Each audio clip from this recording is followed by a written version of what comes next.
The Cousins Beach House represents more than just a location for the characters in The Summer I Turned Pretty. It represents their own idealized family, led by Susanna and Laurel's relationship, and is the scene of all of their favorite childhood experiences shared together.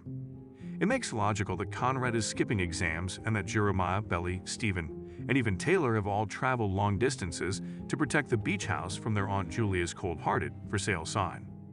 Even though they have grown up and become adults in the wake of Susanna's death, they would have no place to call home during the summer without the house. As she works to prepare the house ready for an open house, Aunt Julia's rage erupts in love game. The family is awakened by the aroma of freshly cooked muffins, but they are promptly escorted outside when the air conditioning abruptly stops working. The kids decide to head to the boardwalk to recapture some childhood memories and try to take their minds off the house that is slipping through their fingers now that the entire day is suddenly available. Belly and Stephen keep telling Laurel they were up at Cousins Beach, and Laurel herself is struggling to acknowledge how deeply Susanna's passing has affected her. Cleveland Castillo, a fellow author and her season 1 love interest, runs into her at a book signing. He not only acknowledges that he came to the event just to see her, but also advises her to be honest with her kids. Instead of composing and backspacing a confession about how much she misses Susanna, Laurel just tells Belly that she is busy and would contact her later. There's a lot to discuss here, particularly in relation to racial stereotypes. I'm rooting for Laurel on her quest to understanding and accepting her emotions, because Asian women frequently self-regulate and repress them. By inviting Cleveland to dinner, she does move forward and feels as though he is exactly the kind of friend she needs right now.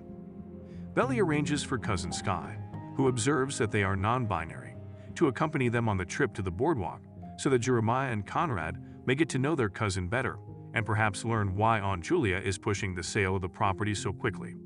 Sky reveals a few details about Susanna and Julie, who appears to be her separated sister, including anecdotal information about the last time Sky saw their relatives.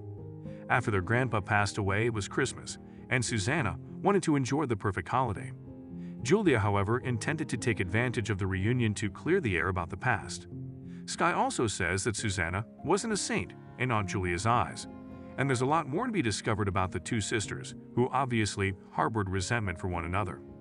When the kids are all together, however, they quickly forget whose side they belong to, with the exception of the inevitable boys versus ladies arcade game combat. Belly's ex-boyfriend Cam from Season 1 is strangely present to assist the action as the group engages in activities like laser tag, basketball, rock climbing, and more throughout the oceanfront arcade.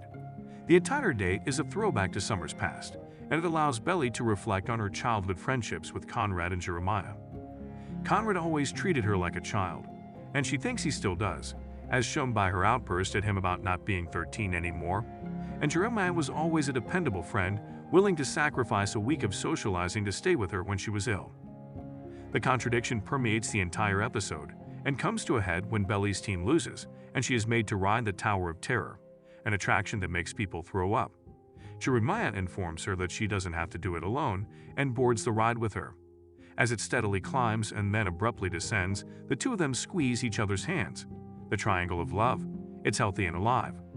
Although Belly brushes off Taylor's observation of their interaction during the ride as interesting. It would be a wonderful twist for Season 2 to conclude with her dating the other brother, heightening the tension in the love triangle. Conrad, though, will have none of it. He loses a one-on-one game of miniature basketball against Belly, but afterwards confesses to Stephen that it was the most fun he'd had in a while. In response, Belly's brother claims he felt a connection between the two of them. Conrad confides in Stephen at the beginning of the episode that he has been accepted to Stanford, a place that his mother has always imagined him moving to. If things go south with Belly, I can see Conrad traveling 3,000 miles away from all of his feelings.